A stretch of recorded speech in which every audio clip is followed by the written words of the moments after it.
It is the next one. Just before the break, we informed you that Yvonne Wamalwa, the widow of former Vice President, the late Michael Kijana Wamalwa, has passed on. Family sources have stated that she passed on in Nanyuki, and they are working on airlifting her body to Nairobi to the Lee Funeral Home.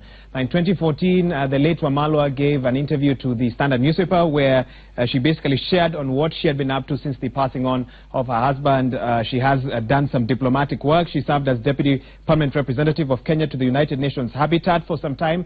She also served some time in Australia as the Deputy High Commissioner in the Deputy High Commission office there as well. In terms of studies, she did a degree and a master's in tourism, counter-terrorism and extremism, just to name a few.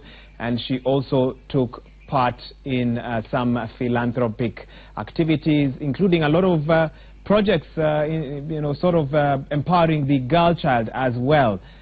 So that is a little bit about what she has been up to. Of course, not much had been heard about her after her husband passed on in 2003.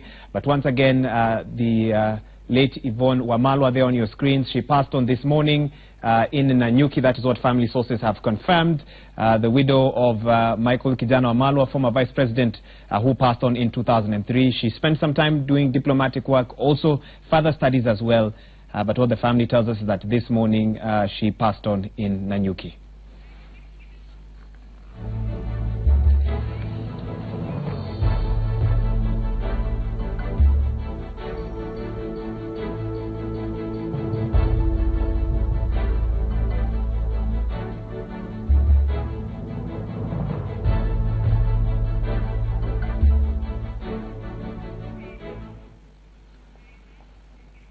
And once again, our condolences to her family and friends.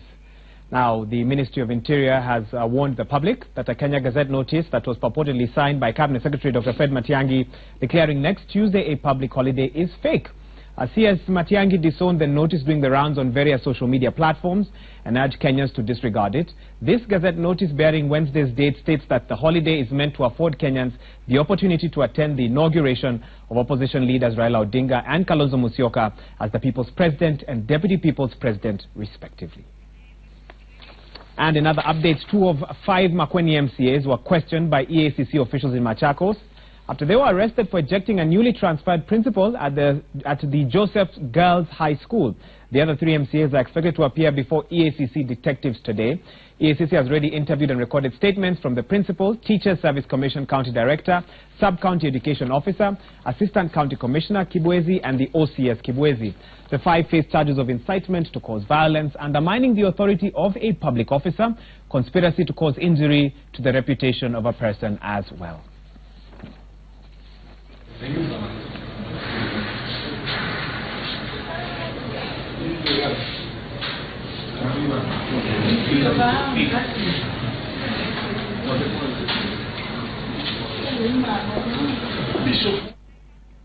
The Kenya Forest Service is calling on communities bordering forests in the Mao complex to exercise caution in the use of fire in a bid to curb forest fires during this dry spell. KFS Director Emilio Mugo says the service and the Kenya Meteorological Service have already notified county governments to help sensitize citizens living around forests on prudent use of fire in their domestic activities to avoid household fires leaking into forests. Speaking after a day-long aerial tour of the eastern and southwestern Mao complex, Mugo said the areas which had largely been damaged by the fire in the last dry spell are still regenerating.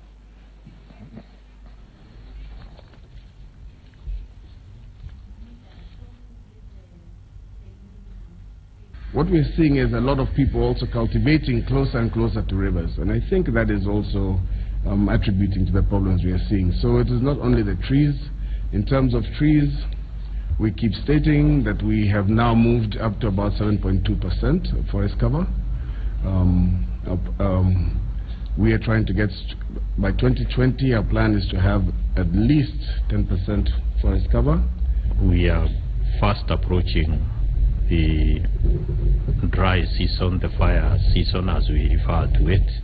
We are also looking at our status of preparedness for fires, because very soon you'll hear individual counties declaring fire seasons after they have monitored the weather conditions in those areas, just to alert Kenyans to be cautious on how they handle and manage fire so that it doesn't extend into the forest and cause uncalled for damages.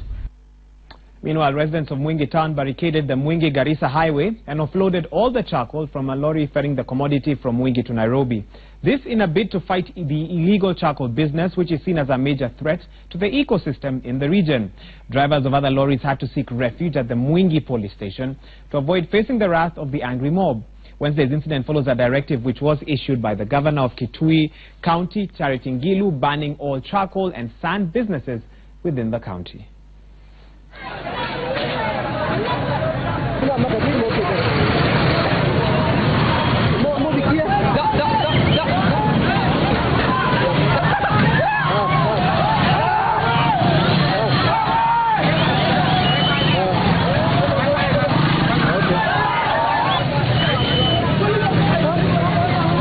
Sisi watu wa Mwingi tumeamua kuna gari ya makaa itapita kwa hii njia. Huwa Mwingi hainyeshi. Juu ya ukame kuuza makaa tunauza 300 na ikienda Nairobi inauzwa 1200. Kwa hivyo tumesema hakuna gari ya Mwingi hakuna gari itapita ya makaa na kichangalavu. Hiyo ni kitu tumeamua. Na serikali inajua tumesema hakuna makaa itapita Mwingi, njia ya Mwingi kwenda Nairobi. Watu wanakuja huku wanakata miti na ukiangalia ile process iko katika wakati wa kukata makaa. Mtu anakata makaa, unachoma na unapakia kwa gunia, kwa mangunia, watu wanakununulia 300, wakifika Nairobi wananunua 1200. Wao ndio wanapata faida na sisi hatuna faida. Sasa sisi watu wa Mwingi tumeamua hakuna gari yoyote ya makaa itapita hapa Mwingi. Na changamoto vile tumesema haitashoto kwa hii mama mito yetu kwa sababu hapa mito imekauka, maji tunaenda around kilomita 10 tukitafuta maji. Let's now delve into matters property, and data from a property consulting firm shows that monthly rental prices declined sharply last year, especially in the high-end areas of Kileleshwa, Westlands and Lavington in Nairobi. It's time now to take a look at the challenges and opportunities of the property market in 2018. And joining me in studio to talk a bit about this is Johnson Denge, who is a Senior Manager, Regional Market, Saiton. Welcome to the program. Thank you. Thank you for finding time to be here with us. It appears for all intents and purposes that while everyone desires to be a landlord, being a landlord in 2017 was not easy? Yeah, there was a bit of a reduction in or slowdown in the market, especially you look at residential, mid to high-end, reduction in asking prices, reduced volumes of sales. If you look at commercial, a bit of oversupply and again reduction in asking rentals. If you look at land appreciation, went low, mainly brought about by certain factors, including the credit crunch, which is not enabling people to uptake either through mortgage or any other financing. There was also the heated political season, which also that's all we remember about 2017. Yes. So was it surprising that there was oversupply, little demand? Was it a surprise to analysts in your field? It was not really surprising because technically if you look at all elections we've had in this country, they've had to have a bit of slowdown. What was a bit surprising was in land. For the first time in a long time, there was a slow growth of land in terms of appreciation, which has not been happening in the other elections. But in the other components, especially for commercial, is something we've reported, like as Saiton reported about over the last 2 years. In terms of how residential, a bit of heating in segment of the market, especially in apartments, in mid or the high end and mid. I'm very curious to hear your thoughts on land. Are we talking about across the country or in certain regions? So what sort of appreciation are we seeing before 2017 when it comes to land prices? And I know you might not have all the figures right now, but give us an idea of how hard it was for land to appreciate in 2017. If you look at from our data, is that land appreciated by about 6 to 7% in the last 1 year, against up to about 17% in the previous year. So we have actually that, and this we track data around Nairobi and the metro area. Okay. Tracking anything 40 kilometers from CBD, and this was the scenario, which is a sharp decline. Okay, I'm curious to hear a little bit about some of the areas that a lot of Nairobians desire to live in, the Kileleshwa, the Lavington, the Westlands, and the slowdown in rental, what landlords can charge there as well. What does that now do for the rest of Nairobi? Does it cause a lot of, is it because a lot of Nairobians are now beginning to look to other parts of the city? We've had reports of people going towards Ongaterongai, Tigoni, Limuru. Let's talk about the factors that would influence people maybe moving away from your traditional areas of interest to now other parts of the city. One thing that is driving a lot of movement from the typical high-end Nairobi areas like Limani and is infrastructure. Look at the buzz that has been created around the bypasses, southern bypass, the eastern bypass. They are not even now actually getting congested just less than 5 years since they were done, meaning that people are now following this infrastructure to try and set up, and mainly also driven by land costs. In these areas, land in typical Kilimani, Kileleshwa is a bit high. So they are able to get to somewhere where they can get cheaper land, maybe bear the cost of infrastructure in terms of water and electricity, but then enjoy the other access of trunk infrastructure like sewerage and issues to do with roads. Yeah. So rental income stagnated pretty much in 2017. Yes. Land prices also, showed grew at a very 6% or so is what you've stated. Yeah. So looking at the data of 2017 and of course past trends, what can you tell us about 2018? Not that you're a prophet, but there's still what does your analysis show? There's still a lot of opportunity in real estate, especially when you compare to other asset classes. Real estate is a long-term investment, so it's not a short-term investment where you can use 1 year to gauge. A lot of pockets of investment, our opportunity in the market. In 2017, we'll see a rebound in the same, especially now that after the credit crunch due to interest capping, developers and investors are coming up with alternative ways of funding, which will also come in. We've seen initiative of government to try and spur up the market in terms of manufacturing and housing. Yeah, manufacturing and I'll be coming to you to talk a bit about that. Yeah, we've seen issues to do with devolution, which also push a lot of devolution now getting mature, and a lot of opportunities coming up in counties. So we'll see a lot of decongest or there's a lot of concentration in the past within Nairobi.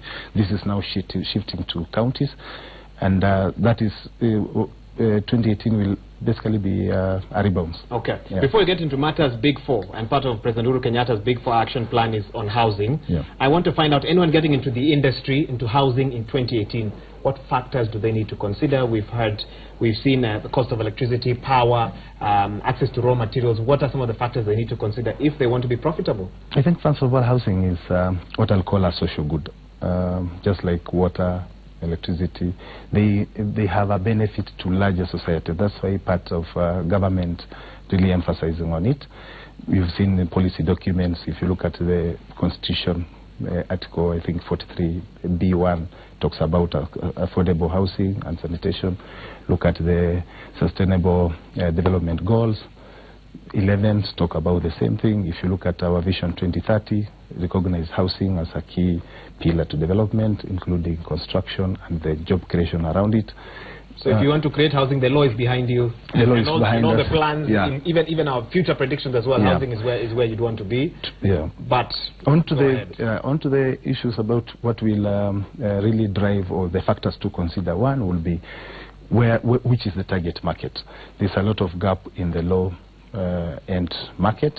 According to World Bank, about 60% of our population is actually living in informal settlement. So focus on the low end, especially on housing. Focus on comprehensive developments in terms of housing which can able to provide not just accommodation, but also provide other things like conventional shopping, maybe schools. I will also advise them to be institutionalized. A lot of government initiatives and the way funding is a problem. The days for individual or sole contractors or developers are getting diminished, so focus more on institutionalization so that you're able to carry out in a proper manner and able to attract funding, and then also carry out a proper market research so that you're able to identify where is the opportunity. You talk about housing those who come from the lower income bracket. 60% at least live in informal settlements. Of course, you have to look at their needs differently from those who would come from a different income bracket, and yet they form the majority that live in this country as well. What should government's thoughts be in regards to providing housing? Because, and I want to bring it to what President Uhuru Kenyatta said under the Big Four, he promised to make every Kenyan, and these are big promises. A property owner by the end of his second term, he wished that 500,000 more Kenyans will own their own homes. But also, even as we've gotten into January and now heading towards February, we've seen a lot of challenges to that. One is funding. The president, in many ways, will have to look for private funding to be able to do that. Location, land prices, etc. So how do you go about housing those who at this moment are living in informal settlements? How have other countries done it? What can we think about in regards to that? I think it has been a challenge, especially even to private developers, to be able to provide what you call affordable, which is still debatable. What is affordable? What is, in fact... So, but what I see what government should do is maybe to be more an enabling partner in the whole thing, because also the partnership that comes up through PPIs are also challenging. For instance, how do you transfer government land to an SPV, a special purpose vehicle? Funding these projects are long term. How do you bring in private money that is usually 3 to 4 years, where the projects are 10 years? Issues to do with where is the location. So I think government should come in more of an enabling partner in terms of providing basic infrastructure, roads, water, sewerage, and then be able now to float this money to private developers to carry out the development. And then government also should also come in, especially on the financing part. At the end of it, the off-taker financing. For the first time also in 2017, our mortgages reduced by about 1.5%.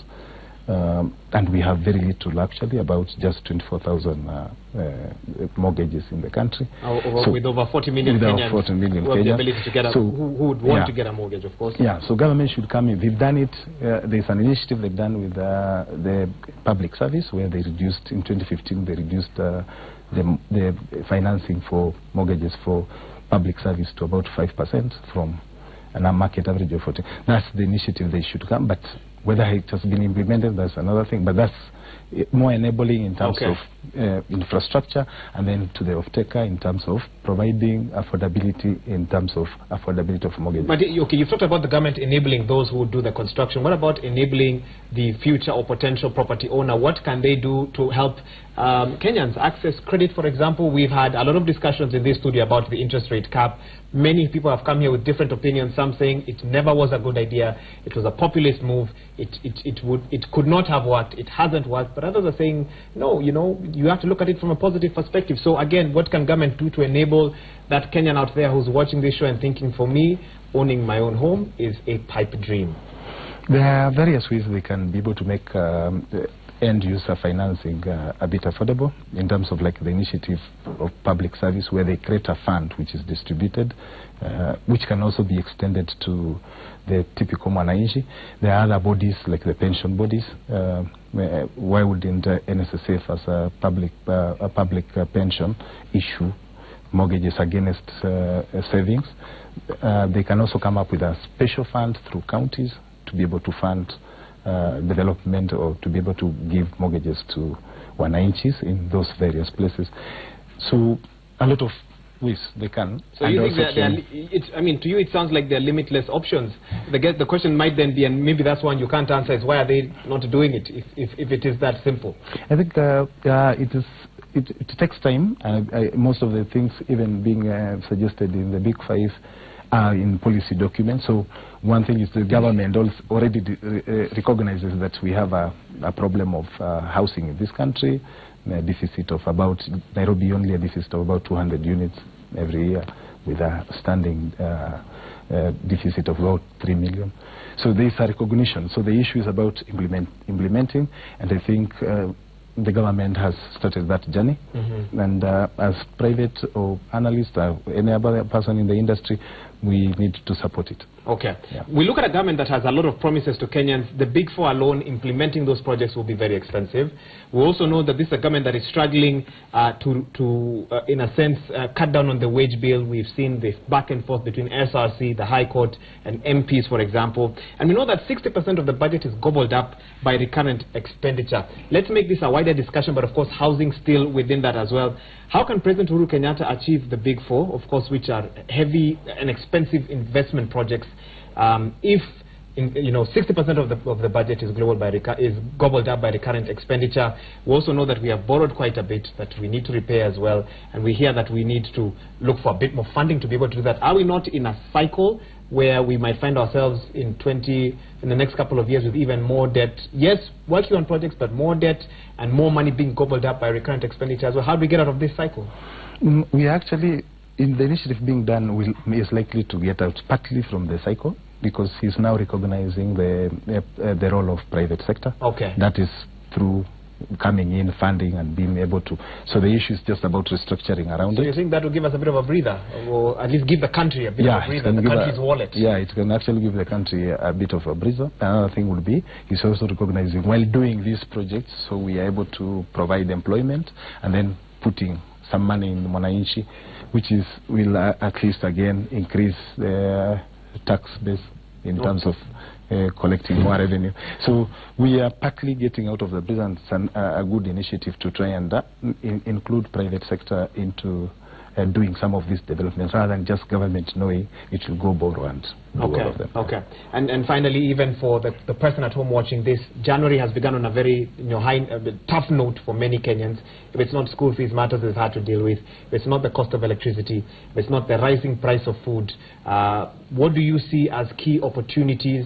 Because the challenge is already very clear, but what do you see as key opportunities for Kenyans in 2018? I think one thing is for us to invest in financial planning, personal financial planning, so that you are able to know some of these things, whether school fees or this rent coming in January. How do you plan for an electricity bill of 100,000? We're not really a surprise. Okay, some of them are not surprised. Some of them are not surprised. So it's to try and plan on a better financial planning. Another thing is to be able to look at how do we look for opportunities in terms of where investing in research or getting experts on research to advise on where do you portfolio balancing is also important, so that you're able to make money in all asset classes going forward. Thank you so much, Johnson Denge, Senior Manager, Regional Markets, Saiton, for finding time to be here with us, talk about housing and all matters related to that, and a little bit on the economy as well. Let's not tell you what's happening in other parts of the world. We start in South Sudan, or at least with a story regarding South Sudan. U.S. Ambassador Nikki Haley has said that Washington is giving up on South Sudan's President Salva Kiir after investing over $11 billion since the country's independence in 2011, calling him an unfit partner in the pursuit of peace and urging an arms embargo on the conflict.